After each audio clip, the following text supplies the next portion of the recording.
Aviation requires the ability to apply knowledge and demonstrate skills, which lends itself to new technologies, where we can take advantage of the analog world and superimpose digital 3D learning objects.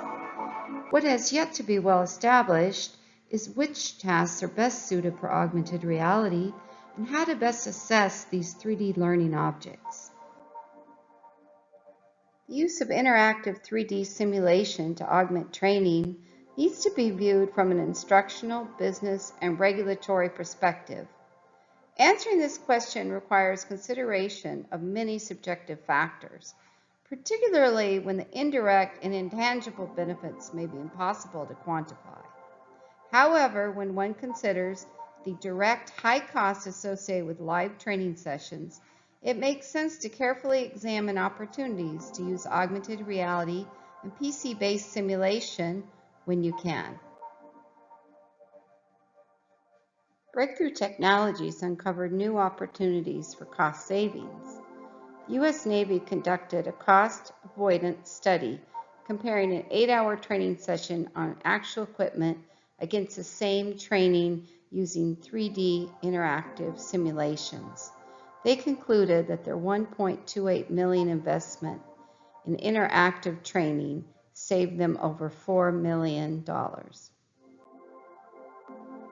With augmented reality, we can bridge the gap between the classroom, simulation, and flight training to allow students the opportunity to apply knowledge, skills, and practice procedures before simulation or flight training events.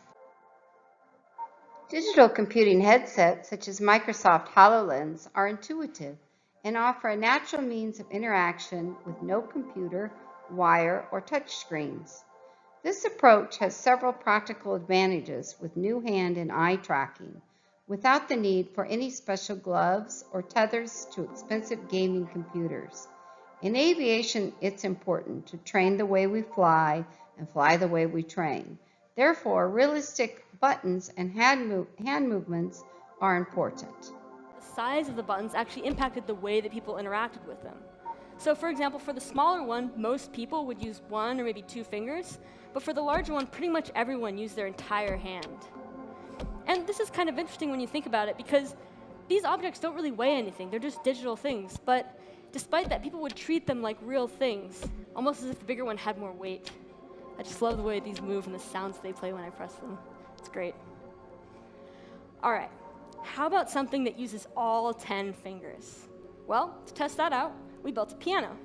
So here I can just play a chord, or I can play the keys one at a time.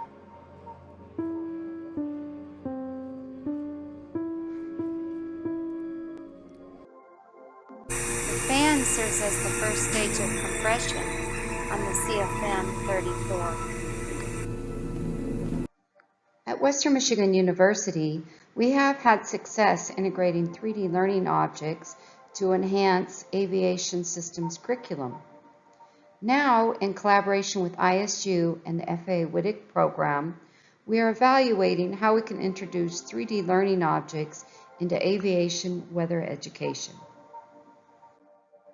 In this example, you see a great solution where we're able to create laboratory equipment. In this case, a CFM-34-3B turbofan engine is created where resources and lab space are limited. It is helpful to first ask yourself, what do you expect the user to be able to know, do, or demonstrate after they complete the training event? What knowledge, skills, and ability do they need to have after completed the training event? And how will you measure that the students are achieving the intended learning outcomes? If assessments, objectives, and methods are misaligned, it creates a disconnect between the content, scope, breadth, and depth, and rigor of the assessments.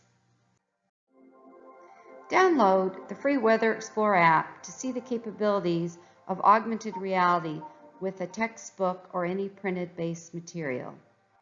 Here's an example of how the app makes the textbook page come alive. Produces a more adverse impact to landing aircraft. This is because an obscuration, haze, limits runway acquisition due to reduced slant range visibility. This pilot would be able to see the ground, but not the runway. If the pilot was at approach minimums, the approach could not be continued, and a missed approach must be executed.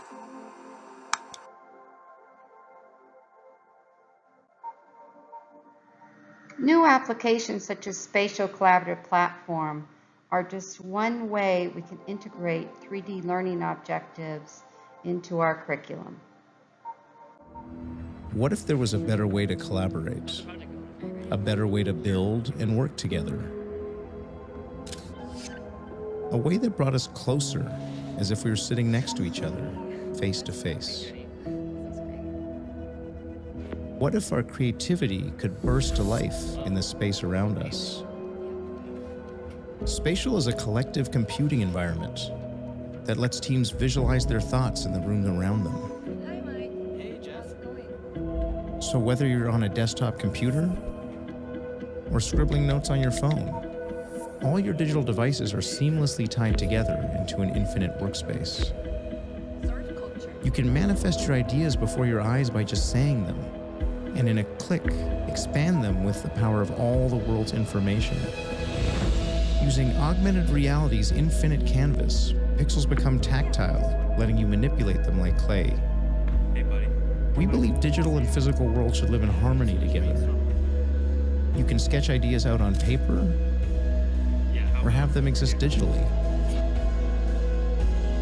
Spatial brings people and ideas together into a single shared environment, letting us work together in profound new ways. There are several ways we can use augmented reality to enhance aviation-based education.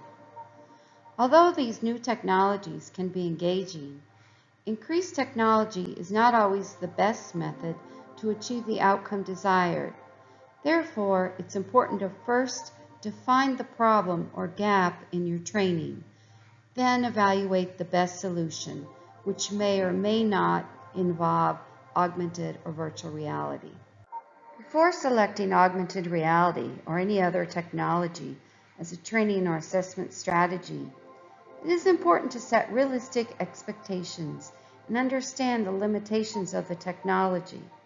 It is prudent to create a small training module, such as a micro-simulation, to fill a specific gap and validate the results in a beta test first.